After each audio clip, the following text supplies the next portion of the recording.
Merci beaucoup d'abord aux organisateurs, Alain Prochian, Antoine Compagnon et Céline Surprenant pour leur invitation.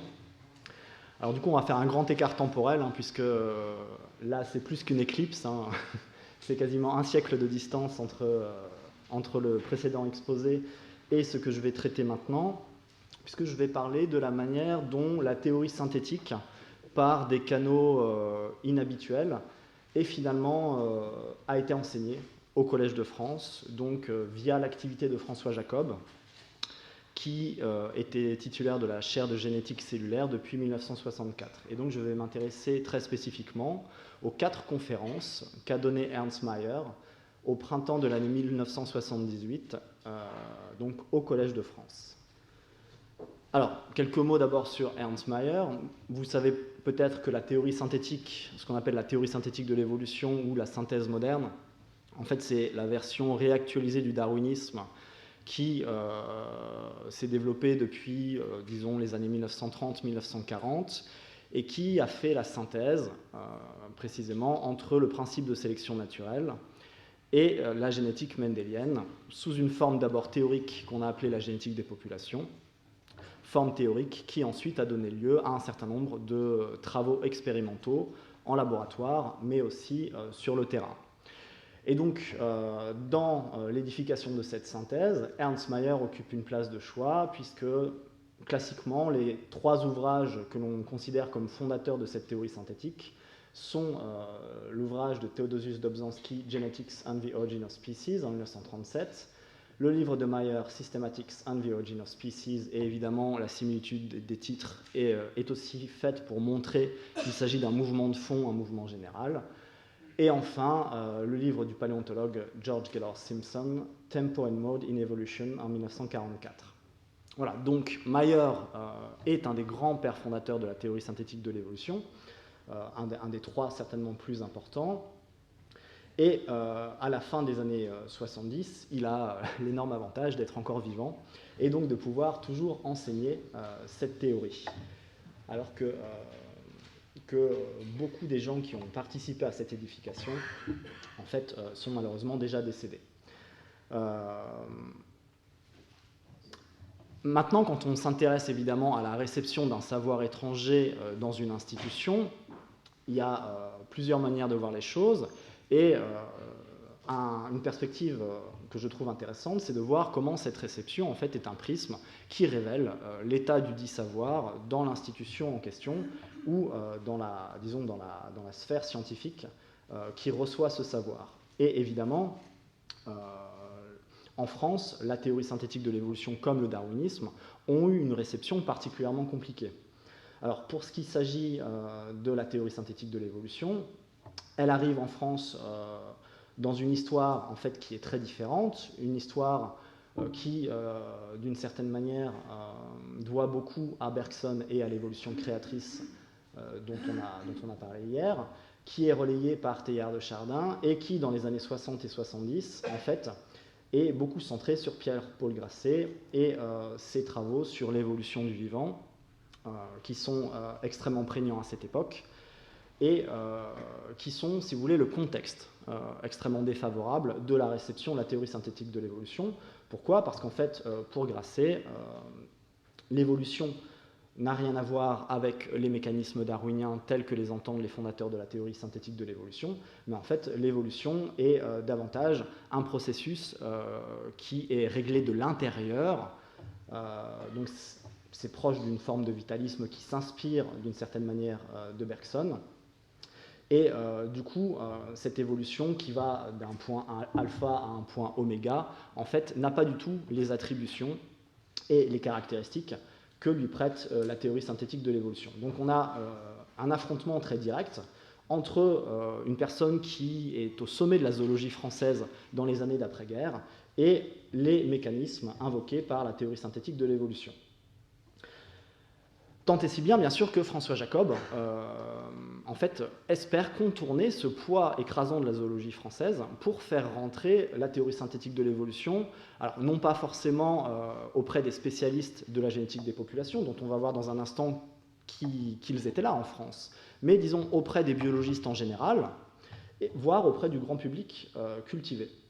Alors bien sûr, tout ça vient aussi dans une séquence qui est propre à François Jacob et à la biologie moléculaire française, puisque là vous avez les 3 prix Nobel de 1965, Jacques Monod à gauche, André Lvov au centre et François Jacob à droite de la photographie, et qui publie à la fin des années 60 et au début des années 70 des ouvrages très importants, au premier rang desquels, bien sûr, Le hasard et la nécessité. Donc on va voir qu'il résonne d'une certaine manière avec les cours de Ernst Mayr, et La logique du vivant par François Jacob. Et c'est à travers la logique du vivant que Jacob commence à s'intéresser de manière très étroite à la théorie de l'évolution. Donc 1978, c'est aussi la fin de la décennie qui a vu François Jacob tourner son intérêt de manière assez spécifique vers la théorie de l'évolution. Donc ce sont aussi des motifs personnels qui l'enjoignent à inviter Ernst Mayr. Et donc je vous l'ai dit, dans cette réception, il s'agit de bien distinguer le grand public cultivé, la biologie française, la zoologie française, et le domaine de la génétique des populations qui est en passe de s'institutionnaliser en France à ce moment-là. Tant et si bien que pendant les quelques jours où Mayr va être à Paris, en fait, il va siéger dans 3 comités de thèse, entre ces différentes conférences. La thèse de Michel Solignac, donc vous voyez Mayr est dans le jury, la thèse de Dominique Anx-Solabert et la thèse de Georges Perriquet. Et donc j'en profite pour remercier Yves Carton et Georges Perriquet pour m'avoir transmis les couvertures de ces 3 thèses, auxquelles Mayr est venu apporter tout le poids de son prestige et de son nom pour aider au développement de la génétique des populations en France, qui, jusqu'au mi-temps des années 70, était dans un état relativement embryonnaire, en tout cas dispersé, et relativement affaibli par rapport au poids institutionnel de personnes comme Grasset. Donc voilà, si vous voulez, le fil directeur de cette présentation, c'est de voir comment les cours de Mayr, à la fois le texte et le contexte, révèlent l'état du champ en France. Et puis la deuxième chose qui m'intéresse, et que je ne mesurais pas complètement avant de travailler à cette présentation, c'est de constater à quel point les pensées de François Jacob et de Mayr vont être entrelacées et imbriquées, justement à partir des années 70 et jusqu'au début des années 2000, puisque Mayr va décéder en 2004 alors qu'il est déjà centenaire. Et comme vous le savez certainement, François Jacob, lui, est décédé en 2013.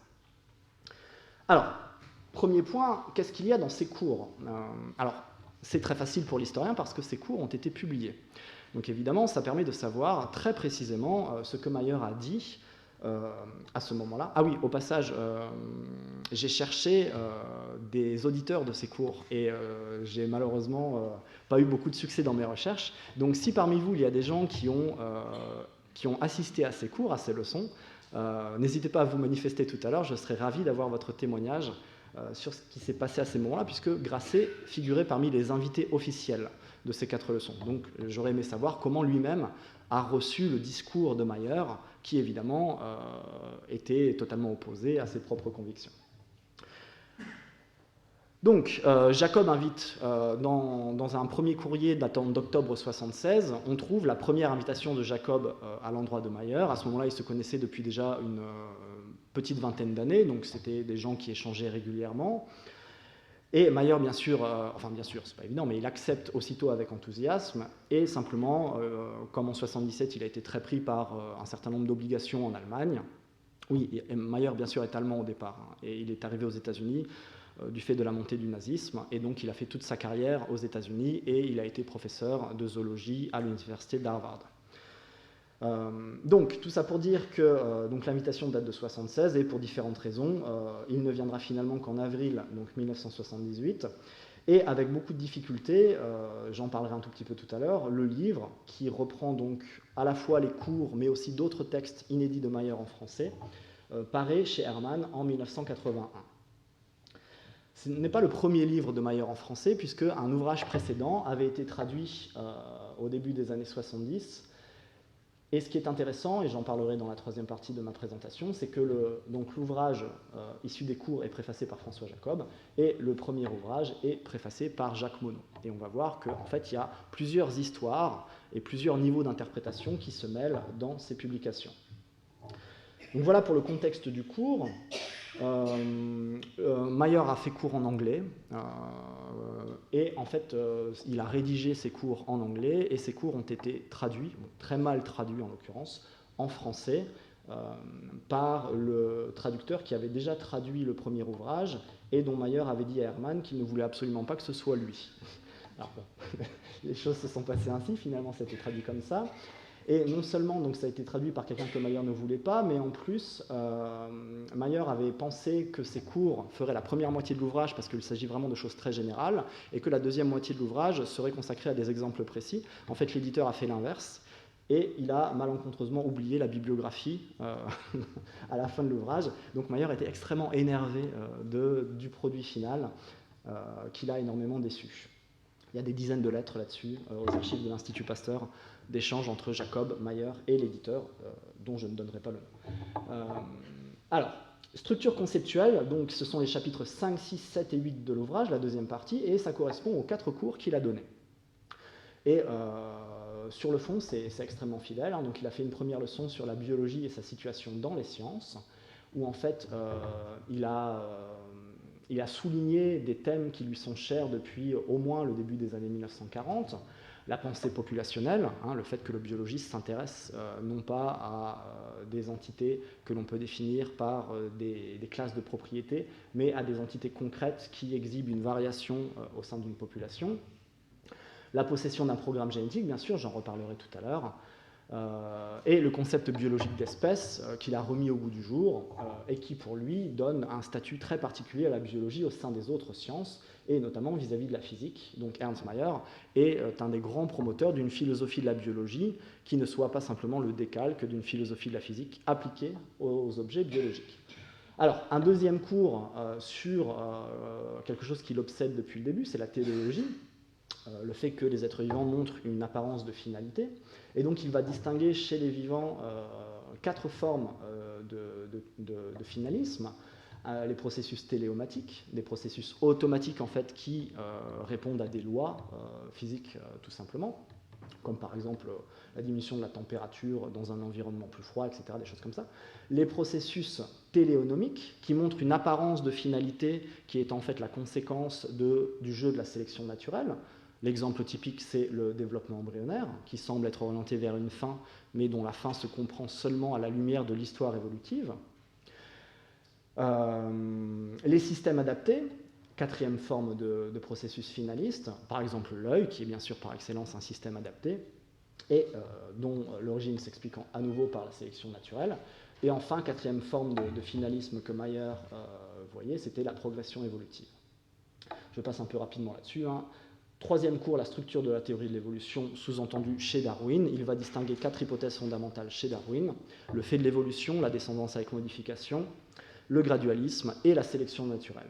Alors la partie qui m'intéresse le plus, c'est le dernier cours, celui qui est consacré à l'analyse de la sélection naturelle. Pourquoi ? Parce que c'est évidemment là que l'on va voir la rencontre frontale avec des gens comme Grasset. Mais quelque chose de totalement intéressant pour l'historien des sciences, c'est qu'on va voir que c'est aussi à cet endroit-là qu'il va rencontrer non seulement Grasset, bien sûr, ou Teilhard de Chardin, mais aussi, par exemple, Jacques Monod. J'en viens à mon deuxième point, le pouvoir explicatif de la sélection naturelle. Mayer contre Teilhard, Grasset, mais aussi Monod. Alors, que nous dit Mayer ? Les darwiniens sont convaincus que la théorie de la sélection naturelle a résolu le problème des causes finales dans la nature vivante. Mais un certain nombre de publications récentes démontrent que l'on est encore loin de l'unanimité dans l'interprétation de ce qui semble des processus dirigés vers un but dans la nature vivante. C'est évident quand on lit par exemple Le phénomène humain de Teilhard de Chardin ou L'évolution du vivant de Grasset et de nombreuses publications de la littérature philosophique. Donc toujours ces cibles très bien identifiées. Néanmoins, si on continue la lecture, on trouve ceci. Une raison bien plus importante dont nous parlerons dans la 4e conférence est la suivante. Celui qui ne comprend pas la sélection naturelle est obligé d'accepter l'une des 2 solutions qui restent, le hasard ou la nécessité. Comme il est impossible de croire que toutes les merveilleuses adaptations du monde vivant résultent d'un hasard aveugle, sous-entendu, c'est la position de Grasset, le dernier recours est l'acceptation de la nécessité, c'est-à-dire des causes finales. Donc là, en creux, il décrit la position de Grasset, mais évidemment, on ne peut pas ne pas remarquer que le hasard et la nécessité est dans le paragraphe. Et en fait, ce 4e et dernier cours, qu'il a finalement appelé « Analyse de la sélection naturelle », il avait d'abord proposé à François Jacob de l'appeler « Beyond Chance and Necessity », au-delà du hasard et de la nécessité. Et finalement, Jacob lui a dit bon, « Non, si tu pouvais l'appeler plutôt « Analyse de la sélection naturelle », finalement, ce serait mieux. Alors, qu'est-ce qu'on trouve maintenant dans la correspondance ? Puisque, évidemment, on se permet plus de choses dans la correspondance. Donc, c'est une lettre de Mayer à Jacob. de 77. Soyons clairs, le non-évolutionniste moyen ne comprend toujours pas l'évolution, et en particulier la sélection naturelle. Il n'est même pas nécessaire de mentionner Grasset. Il suffit de penser aux 2 derniers chapitres du livre de Jacques Monod. Quand on regarde du côté des philosophes, la situation est bien pire. Donc, il avait vraiment une dent contre les philosophes, c'est quelque chose qui reste à éclaircir. Il est évidemment en opposition à Grasset, mais il reproche bien sûr à Monod d'avoir donné une version extrêmement caricaturale et selon lui faussée de la sélection naturelle. Alors, on en revient maintenant au premier ouvrage traduit en français dont Monod a accepté de donner une préface. Il y a eu donc une correspondance entre Mayer et Monod. Voici ce que dit Mayer à Monod quelques années auparavant. Le Stuttgart Zeitung m'a demandé d'écrire une recension sans concession, en anglais. Oui, j'ai traduit, toutes les lettres sont en anglais bien sûr, provocative, de votre livre. J'ai bien peur d'avoir dû les décevoir parce que je n'ai rien trouvé à redire concernant chacune de vos prémices ou de vos conclusions. Pour quand même leur donner satisfaction, je vous ai critiqué pour ne pas avoir donné davantage d'importance à la sélection naturelle en tant que facteur anti-hasard qui trie les produits du hasard. Bien sûr, vous êtes pleinement conscient de la sélection naturelle, et vous l'avez discuté non seulement très directement sur 11 pages, mais aussi avez souligné son rôle dans l'évolution de l'homme. J'espère que vous ne m'en voudrez pas d'avoir fait l'effort de satisfaire la demande qui m'était faite. Comme je le disais, ma légère critique ne concerne en rien votre thèse centrale. Bon, en fait, évidemment, là, c'est une version très édulcorée. Mayer reproche à Monod sa conception de la sélection naturelle.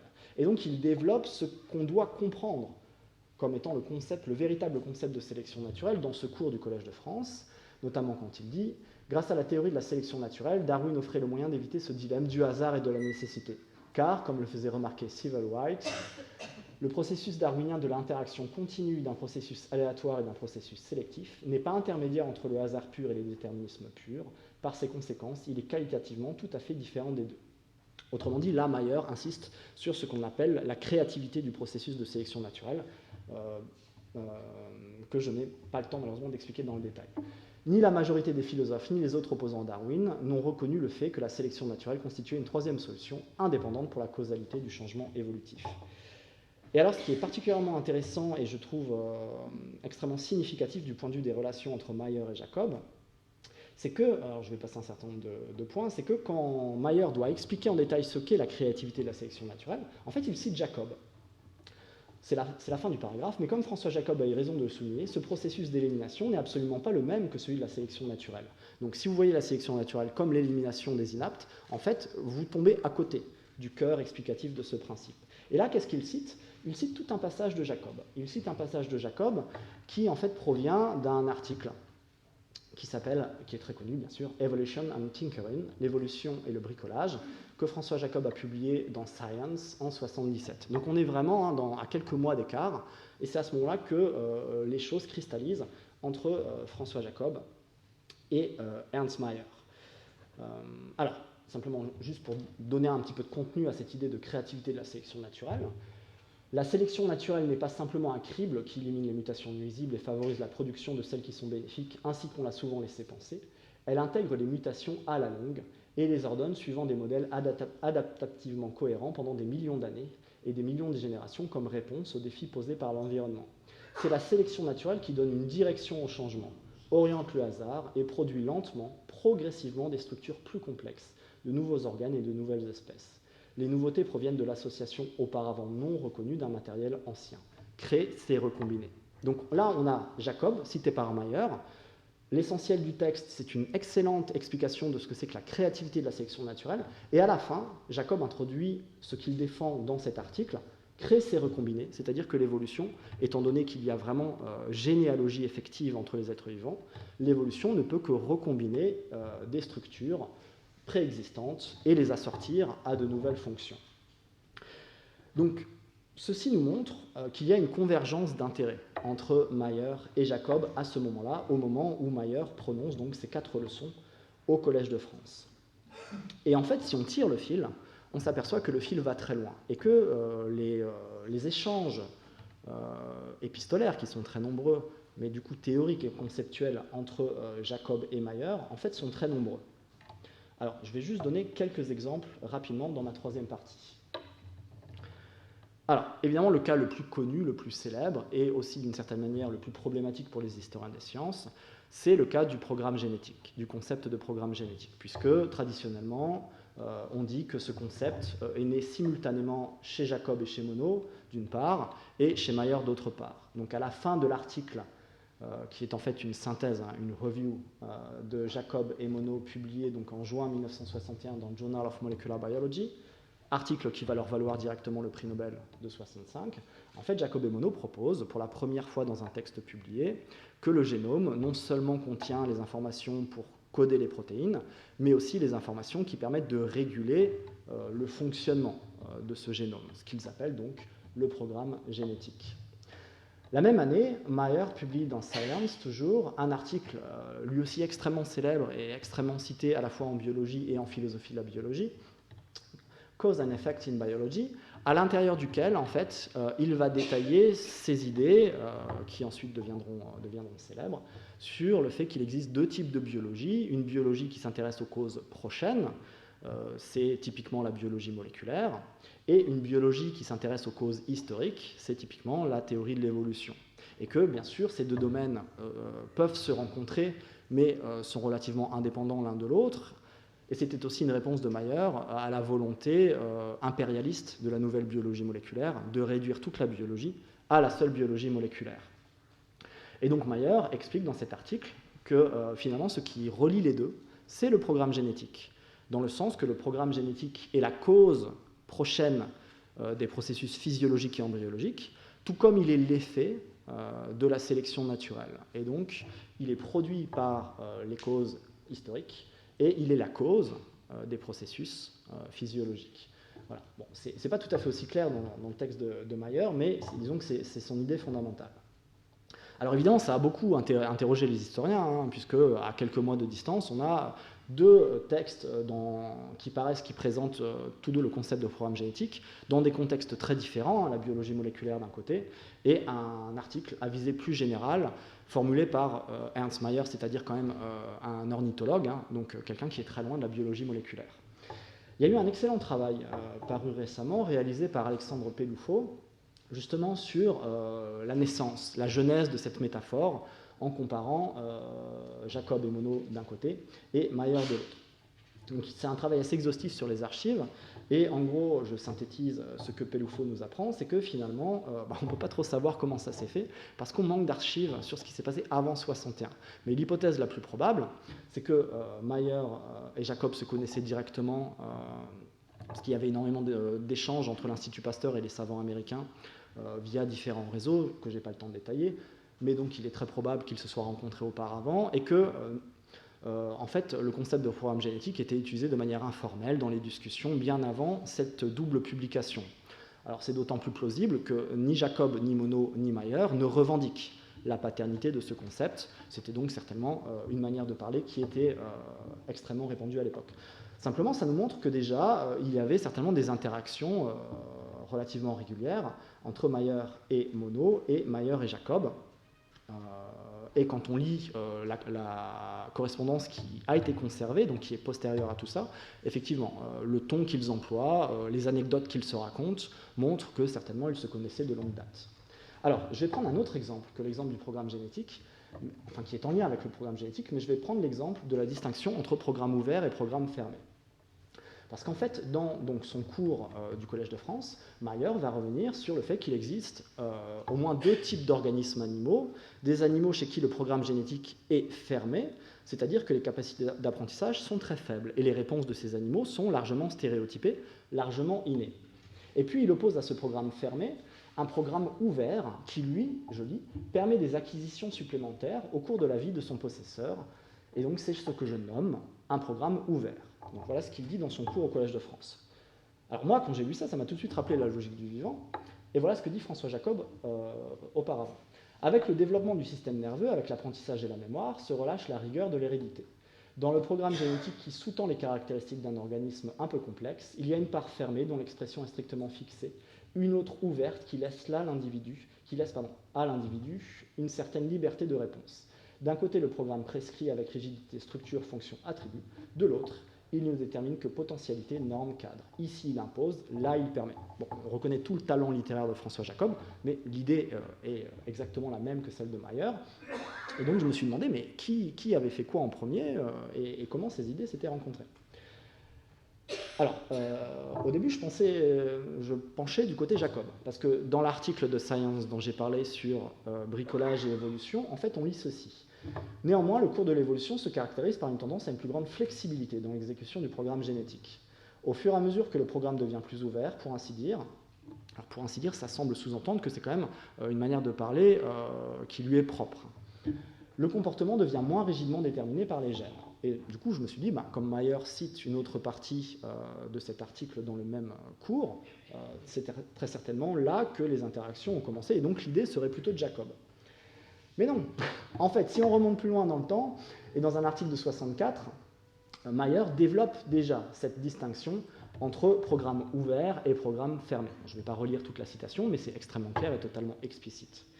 Et en fait, Jacob, dans Le jeu des possibles, publié en 81, là, fait directement référence à Mayer. Mais c'est la première fois. En fait, dans tous les textes précédents, durant toute la décennie des années 70, quand il va utiliser cette distinction, Jacob ne va jamais directement se référer à Mayer. Du coup, cette connexion entre les deux, elle est extrêmement puissante. Elle est à double sens, évidemment. Ça va dépendre des idées que vous allez étudier. Mais elle est rendue difficile à lire parce que l'un comme l'autre sont assez avares en citation et en référence, et peut-être plus Jacob encore que Mayer. Donc voilà, je pense que bien au-delà de ce que j'imaginais avant de préparer cette communication, il y a vraiment des échanges conceptuels extrêmement nourris et extrêmement complexes qui ont lieu entre Mayer et Jacob depuis les années 70 jusqu'au début des années 2000. Et que donc il y aurait par exemple là un formidable travail de thèse à faire sur cette relation entre deux biologistes centraux de la deuxième moitié du XXe siècle. Alors, j'en arrive à ma conclusion. Premier point de cette conclusion, c'est que ces cours au Collège de France ont considérablement renforcé les liens entre Mayer et Jacob. Jacob en a profité pour inviter Mayer directement chez lui durant son séjour à Paris. Et en fait, on voit dans la correspondance entre les deux un ton qui devient de plus en plus familier et des échanges qui concernent certes toujours la science, mais aussi on prend des nouvelles des familles respectives. Et par exemple, Ernst Mayr a été très impressionné par la lecture de l'autobiographie de Jacob, La statue intérieure, et il lui a dit, dans une lettre donc, de la fin des années 80, en fait, en vous lisant, j'ai compris à quel point il avait été difficile pour vous, finalement, de vous relever de votre prix Nobel, et comment ça a dû être compliqué de vous réinventer après le mi-temps des années 1960. Parce que pour ceux qui ne savent pas, La statue intérieure s'arrête en décembre 1960. Elle est écrite, elle est publiée en 1987. En décembre 1960, François Jacob soumet au Journal of Molecular Biology l'article dont j'ai parlé tout à l'heure et qui ensuite va lui valoir le prix Nobel. En 60, Jacob a 40 ans. Et donc il fait l'impasse dans son autobiographie sur les 27 années suivantes. Et donc voilà, il y a des échanges extrêmement intimes là-dessus. Donc si vous voulez, cette relation intellectuelle, elle s'est petit à petit renforcée par une relation d'amitié extrêmement forte entre les deux. Et puis, Jacob ne s'est pas arrêté là. Il a voulu vraiment donner toute sa place à la théorie synthétique de l'évolution au Collège de France, et donc il a invité dans la foulée Richard Lewontin, un des grands généticiens américains des années 60-70, donc au printemps 1980. Malheureusement, là, il n'existe aucune archive, ni échange de correspondance, ni maquette du cours, donc je n'ai rien sur le contenu ou sur le contexte. Alors, Richard Lewontin est toujours vivant, donc j'en ai profité pour le contacter, et je lui ai demandé, mais alors qu'est-ce que vous avez parlé de quoi à Paris, et comment ça s'est passé, est-ce que Grasset était là? Et en fait, il m'a dit, je n'ai absolument aucun souvenir de mon passage à Paris. Je me souviens juste que, fut un temps, je parlais français. Voilà, donc très certainement, le cours a eu lieu en français, mais c'est la seule information dont pour l'instant je dispose. Et puis 2 ans plus tard, Gould lui-même est venu faire cours dans la chaire de François Jacob au Collège de France, donc même format que Mayer, et très certainement même format que Lewontin, 4 cours au printemps 1982. On a quelques lettres entre Gould et Jacob, 6 ou 7, mais c'est vraiment le contexte matériel. Quand est-ce que je viens, où est-ce que je loge, donc voilà, pas tellement de substance. Et là encore, les cours, sauf erreur de ma part, n'ont été publiés nulle part, et en tout cas, on n'en a aucune trace matérielle. Voilà, donc c'est aussi pour ça que les cours de Mayer sont beaucoup plus intéressants, parce qu'on a à la fois le texte et le contexte.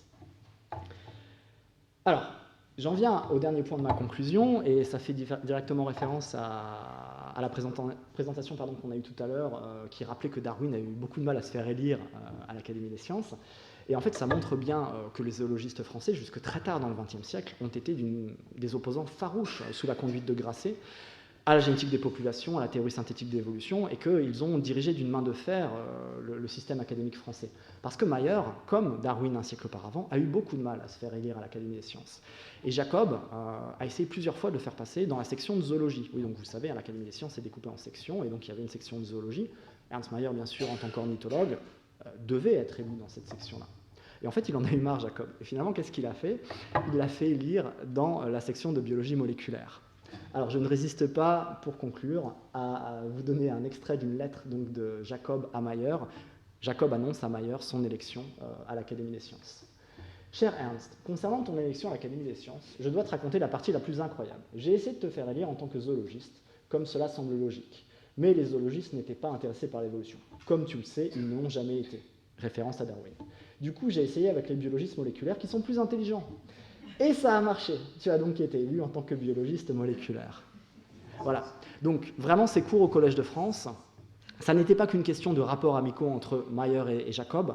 Jacob avait bien compris qu'il devait peser de tout son poids institutionnel pour que, enfin, la théorie synthétique de l'évolution prenne toute sa place en France, non pas forcément dans la discipline de la génétique des populations qui était en train de naître, et bien sûr là les choses étaient, on va dire, acquises, mais dans le paysage global qui était encore largement dominé par des personnages comme Grasset et qui avait encore une importance à ce moment-là assez forte, suffisamment forte pour que Mayer ne soit pas élu en tant que zoologiste à l'Académie des sciences en 1989. Donc ce n'est pas la préhistoire de la biologie, c'est quand même des temps relativement récents.